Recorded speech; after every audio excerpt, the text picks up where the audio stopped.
Ya estamos de regreso desde Mérida y me acompaña Federico Berrueto. Federico, bienvenido una vez más. Muchas gracias, muchas gracias. Un placer estar aquí en la revista Peninsular. Federico, cuéntame, ¿cómo ves el caso de la aprobación ahorita en el dictamen de la Guardia Nacional, más bien la militarización o la mal llamada militarización de la Guardia Nacional? Pues bueno, de lo que ocurrió fue la votación para que el presidente pudiera disponer de las fuerzas militares regulares. Esto terminaba en el 24, estaba condicionado a la Guardia Nacional, como bien señalabas, y lo que pedían los militares era extender al 28 el proyecto de que el presidente pudiera utilizar a las Fuerzas Armadas regulares. Ahora por los Sedena Papers, como pudiéramos decirle, es decir, las filtraciones que ha ocurrido, que aquí debo decir una cosa, sabes que tengo la sospecha de que esto de los Guacamaya, los hackers de Guacamaya, tengo mis dudas severas de que sea una organización de la sociedad, o sea, lo que se ha manejado públicamente. Yo creo que es posible, o al menos lo manejo como hipótesis, que pudiera haber un gobierno extranjero, y concretamente estoy hablando de una agencia como la CIA, que esté atrás de lo que es esta filtración. Y es una filtración con un daño brutal al país, apenas lo estamos viendo, y concretamente al gobierno de López Obrador. Y esto lo digo porque hay que tomar con mucha, no reserva, con mucho cuidado, porque siendo veraz la información, no sabemos cuál es la intención que haya en las filtraciones. Pero dicho esto, de los Sedena Papers, ahora lo que sabemos es que el proyecto fue redactado en la Secretaría de la Defensa y que, bueno, utilizaron al PRI, a los diputados del PRI, y lo utilizaron de la peor forma a través de la amenaza de acciones penales en contra de Rubén Moreira, el coordinador de los diputados del PRI, y de Alejandro Moreno, para que, pues digamos, hicieran propia el proyecto legislativo. Bueno, ya no quiero llegar a otros detalles porque está muy analizado. Aquí lo importante es saber la secuela, qué es lo que viene. Primero, ¿quién pierde, quién gana? Creo al interior del oficialismo, quien gana es Adán Augusto, ¿verdad? Porque fue el operador de esta reforma en condiciones muy inciertas y muy complicadas. Se desgasta obviamente Adán Augusto por la manera como se llegó a la aprobación, pero bueno, finalmente el resultado a los ojos del presidente lo debe tener muy, muy complacido el presidente por lo que ocurrió. Y otro también que gana es Ricardo Monreal, a quien muchos ya lo veían fuera de Morena, o lo querían ver fuera de Morena, y lo que está pues, es el aliado más útil, más rentable de los que tiene el presidente, mucho más que Claudia y mucho más que Marcelo Ebrard, porque le está sacando las castañas del fuego al presidente de la República. Dicho esto, en términos de la política sucesoria, Adán Augusto y Ricardo Monreal les va muy bien. Sin embargo, quien gana obviamente es la defensa, la Secretaría de la Defensa. Incluso podemos decir ahora, derivado de todo lo que ha ocurrido, ¿quién maneja a quién? ¿El presidente a los militares o los militares al presidente? A ese grado estamos viendo ya la fortaleza de los militares. Y lo que estamos viendo de la información pues privilegiada, secreta, que ahora se está divulgando, pues que la Secretaría de la Defensa tiene un juego en términos de espionaje, de político, de seguridad, de estar observando, pues no nada más a los delincuentes, no nada más a los adversarios, también está observando a los propios miembros integrantes del gobierno de Morena, y eso le da una fuerza muy grande a la Secretaría de la Defensa y al general secretario. Pero bueno, del lado de la oposición, pues obviamente es un revés brutal a quienes estaban en contra de la reforma, pero en los saldos, ¿verdad?, de lo que es final, en lo que queda, no obstante que solamente hubo 3 senadores del PRI que votaron en contra, que es Beatriz Paredes, Claudia Ruiz Massieu y es Miguel Ángel Osorio Chong. Los 3 son peso completo, cada uno por sí mismo vale mucho. Creo yo que ellos son ganadores. ¿En qué términos? Que son los únicos interlocutores habilitados para poder dirigirse en términos de credibilidad con la oposición. Y ese juego es el juego que viene adelante.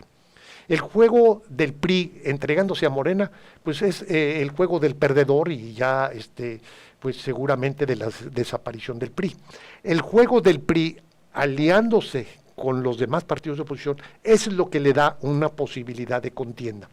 La elección del Estado de México y de Coahuila se debe resolver, y creo que se va a resolver por consideraciones locales, no consideraciones nacionales. Es decir, la palabra del Estado de México la tienen los gobernadores, igual que en Coahuila.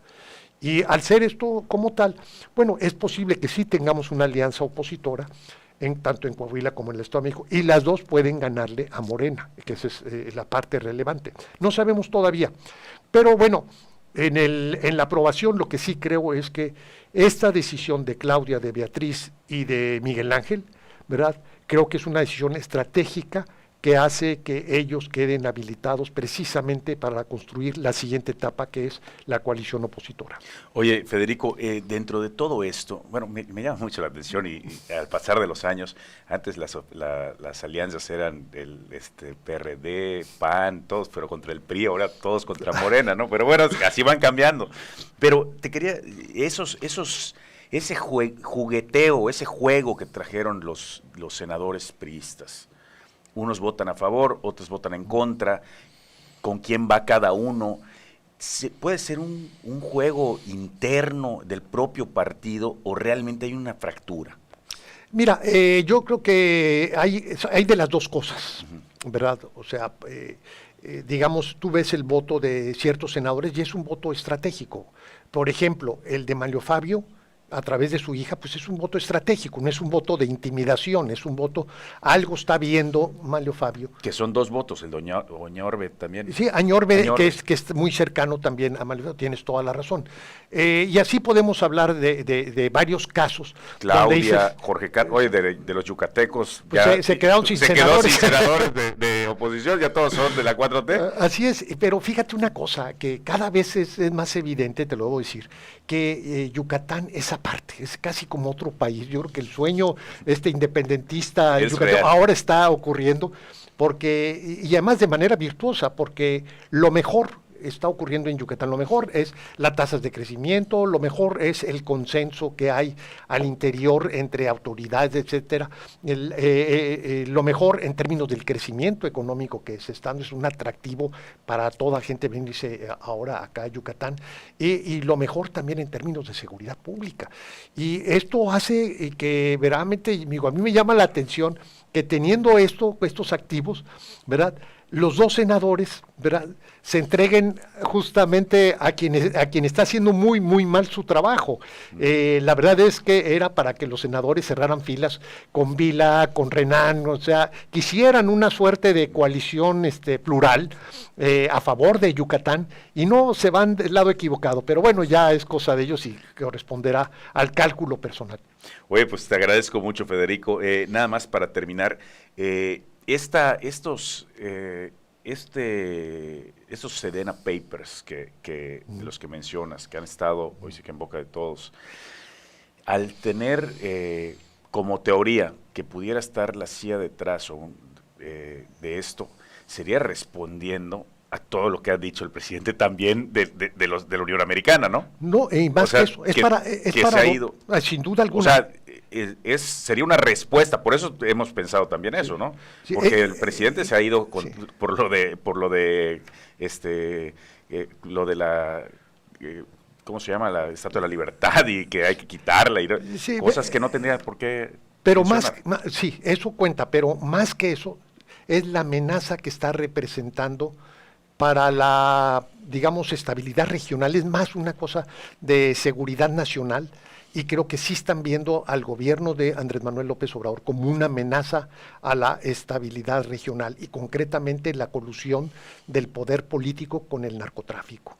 Y que eso es lo más relevante que estamos ahora viendo de los Panama Papers, que la salud del presidente, que la política, eso es un tema menor. El tema fundamental tiene que ver con el crimen organizado y la política, con una preocupación muy, muy especial, que en los documentos estos filtrados vienen nombres y datos precisos de los operativos en contra del crimen organizado.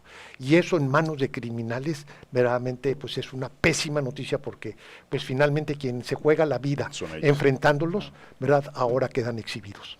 Bueno, pues te agradezco mucho, mi estimado Federico. Nos escuchamos la próxima semana. Claro que sí. Nos vamos a un corte y volvemos.